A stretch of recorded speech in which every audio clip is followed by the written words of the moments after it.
बीते 24 घंटे में कोरोना के 44,000 नए मामले, 464 लोगों ने गंवाई जान। 4 दिनों से बढ़ रही मरीजों की संख्या, हिमाचल में भी बढ़े केस।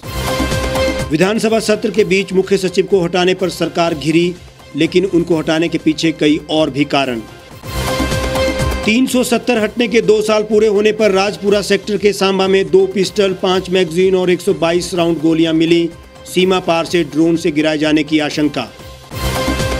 धरती अब आग उगलने लगी, 8 देशों में भीषण आग, 1.13 करोड़ एकड़ इलाका खाक, अब तक 38 लोगों की मौत। खेल रत्न अवार्ड का नाम बदला गया, राजीव गांधी खेल रत्न पुरस्कार अब मेजर ध्यानचंद अवार्ड। मोदी ने कहा, ध्यानचंद पहले खिलाड़ी जो देश के लिए सम्मान लाए। और शिमला में तेंदुए ने प्रवासी मजदूर के आवाज से 5 साल की प्रियंका को बनाया अपना शिकार, लोग दहशत में।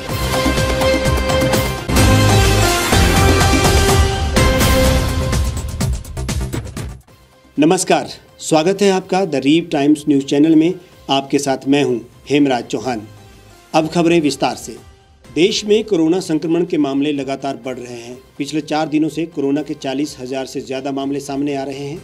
बीते 24 घंटे में 44,000 से ज़्यादा केस सामने आए हैं, जबकि 464 लोगों की मौत हुई है। वहीं 41,096 मरीज स्वस्थ होकर घर भी लौट गए हैं।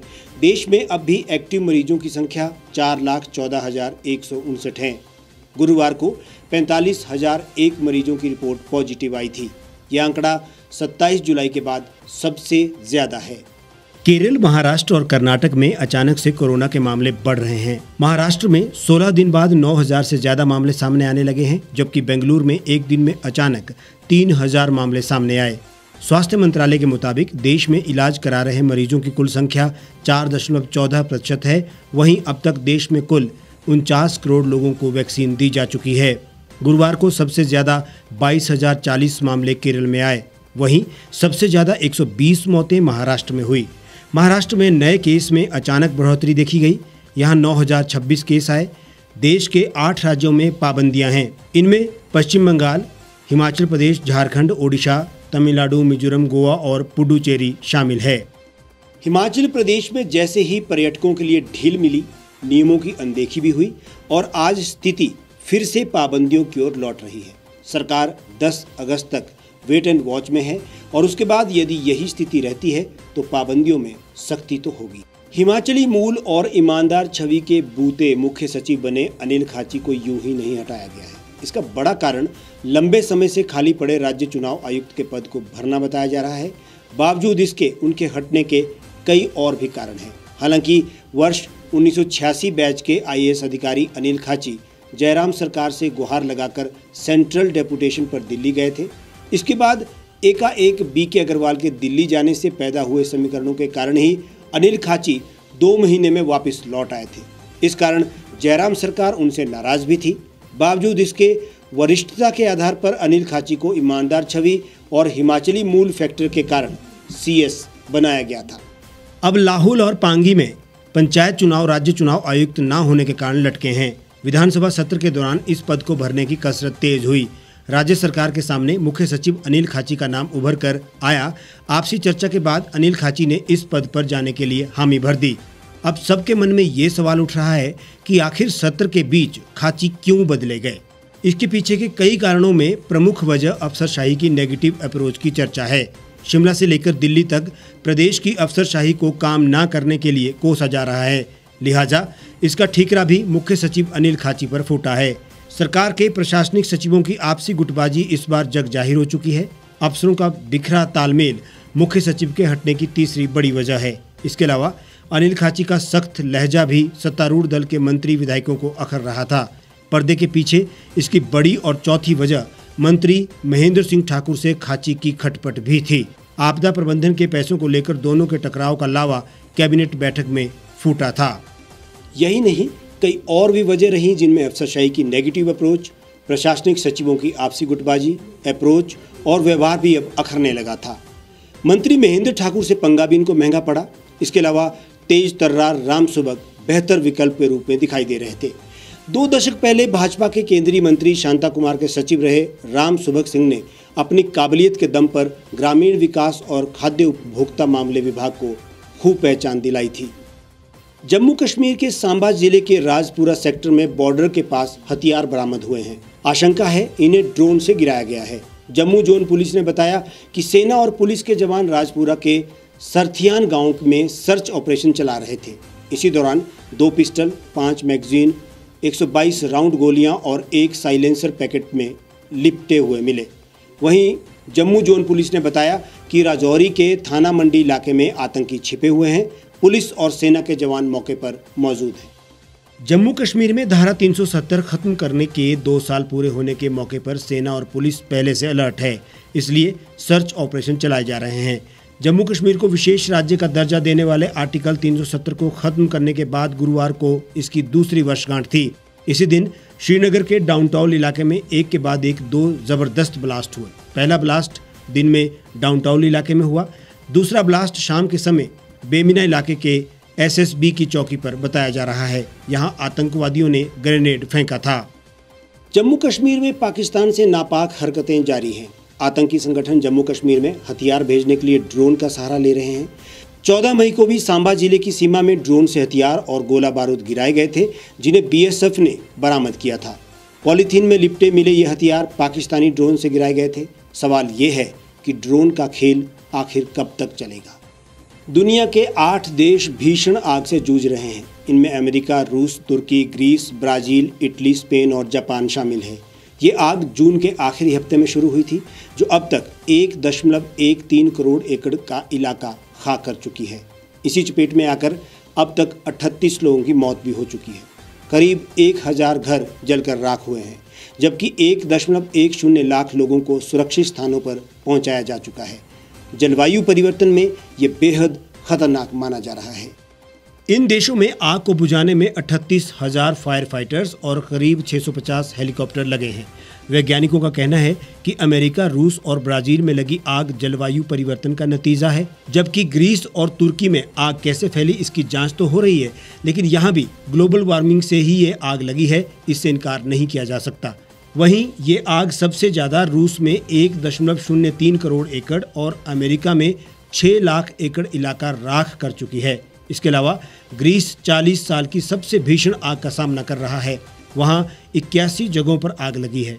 तापमान 47 डिग्री सेल्सियस से ऊपर पहुंच गया है। तुर्की में 156 जगहों पर आग लगी है। गुरुवार को यह विद्युत संयंत्र तक पहुंच गई। 13 अमेरिकी राज्यों में 97 जगह पर बड़ी आग लगी है। इसे बुझाने में 25,000 फायर फाइटर्स और 450 हेलीकॉप्टर तैनात है। पूरी दुनिया गर्मी के कारण झुलस रही है। अब प्रकृति संकेत देना शुरू कर चुकी है कि ना संभले तो विनाश समीप है। हमने प्रकृति को सिर्फ निचोड़ने और खरोंचने में सारी ताकत लगा दी और उसके संरक्षण के लिए हमारा योगदान ना के बराबर है। यही कारण है कि आज पूरी दुनिया गर्मी में झुलस रही है। आग लगने से ग्लोबल वार्मिंग का बढ़ता खतरा भविष्य के लिए एक बड़ी चुनौती के रूप में हमारे सामने है। केंद्र सरकार ने शुक्रवार को खेल से जुड़ा बड़ा फैसला लिया है। राजीव गांधी खेल रत्न पुरस्कार का नाम बदलकर मेजर ध्यानचंद खेल रत्न अवार्ड कर दिया गया है। मोदी ने इस फैसले का ऐलान करते हुए कहा कि ये अवार्ड हमारे देश की जनता की भावनाओं का सम्मान करेगा। मोदी ने कहा, ध्यानचंद भारत के पहले खिलाड़ी थे जो देश के लिए सम्मान और गर्व लाए। देश में खेल का सर्वोच्च पुरस्कार उनके नाम पर रखा जाना ही उचित है। राजीव गांधी खेल रत्न पुरस्कार भारतीय खेलों का सर्वोच्च पुरस्कार है। सरकार ने 1991-92 में इस पुरस्कार की शुरुआत की थी। इसे जीतने वाले खिलाड़ी को प्रशस्ति पत्र, अवार्ड और 25 लाख रुपए की राशि दी जाती है। सबसे पहला खेल रत्न पुरस्कार पहले भारतीय ग्रैंड मास्टर विश्वनाथन आनंद को दिया गया था। अब तक 45 लोगों को ये अवार्ड दिया जा चुका है।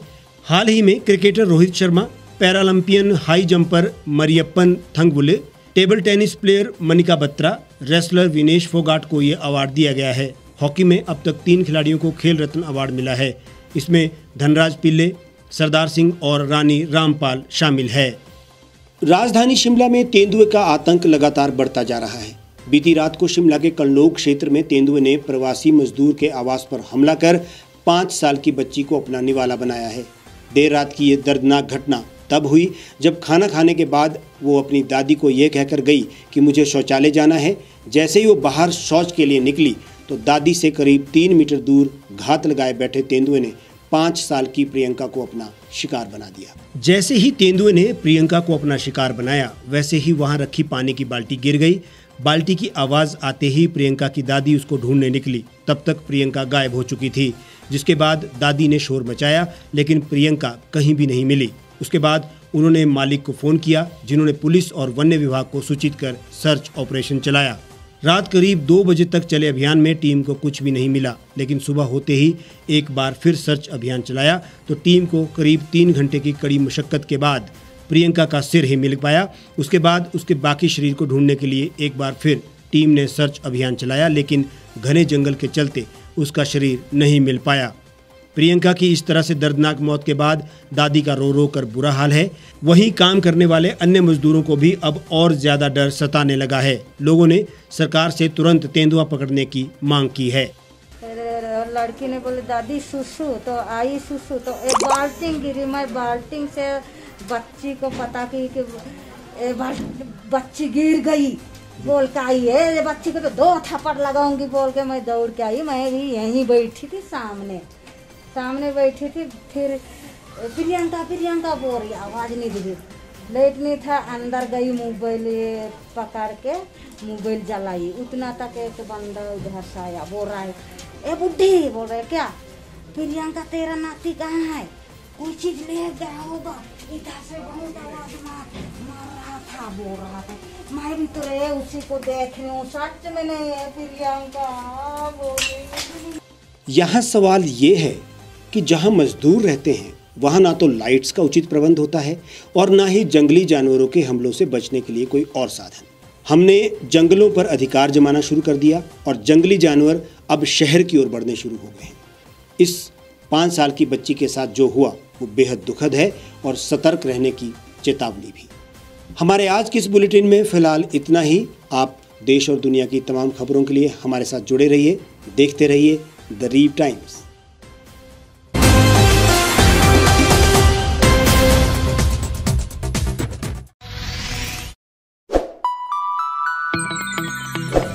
खबरों में बने रहने के लिए सब्सक्राइब करें द रीव टाइम्स, लाइक और शेयर करना ना भूलें।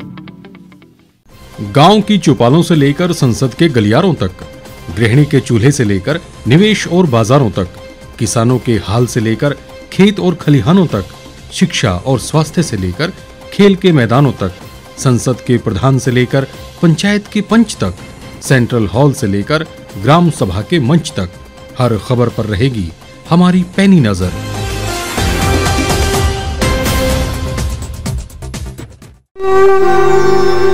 भारतवर्ष, जिसे आप दशकों से सुनते आए हैं कि सोने की चिड़िया थी।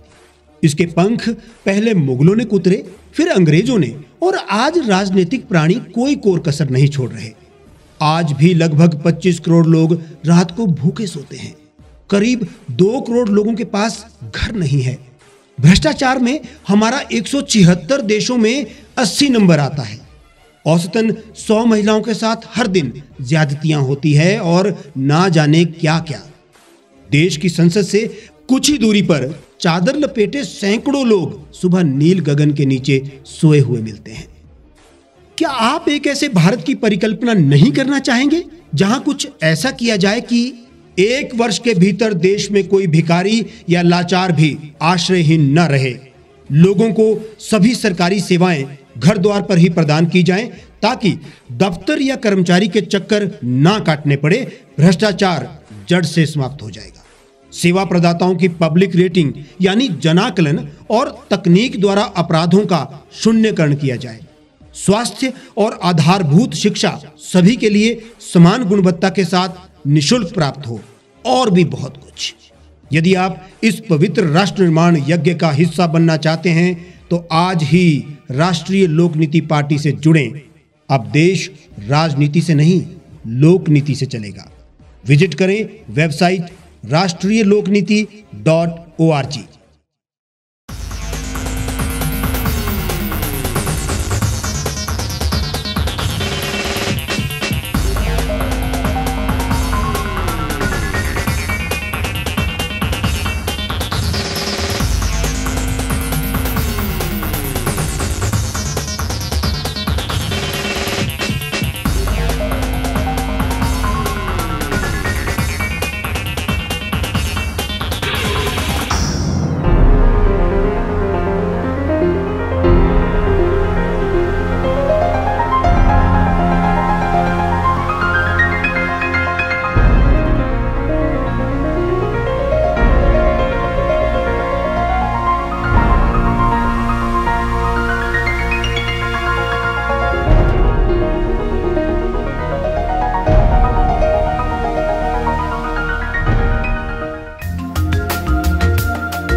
एक छत के नीचे सुविधाओं का अब उठाएं लाभ। रीव ई मार्ट में अब पाएं अपनी रसोई के लिए गुणवत्ता और सस्ते दामों पर राशन सामग्री। दालें हो या हो मसाले, आपका किचन ई मार्ट संभाले। उच्च गुणवत्ता और दामों में बेहतरीन रीव ई मार्ट में पधारें और पाएं अपनी पसंद के सभी उत्पाद, या फिर करें ऑनलाइन ऑर्डर और पाएं घर द्वार पर ही सुविधा। आज ही संपर्क करें फोन नंबर 8219694079 पर, बाईपास रोड, शनान, संजौली, शिमला।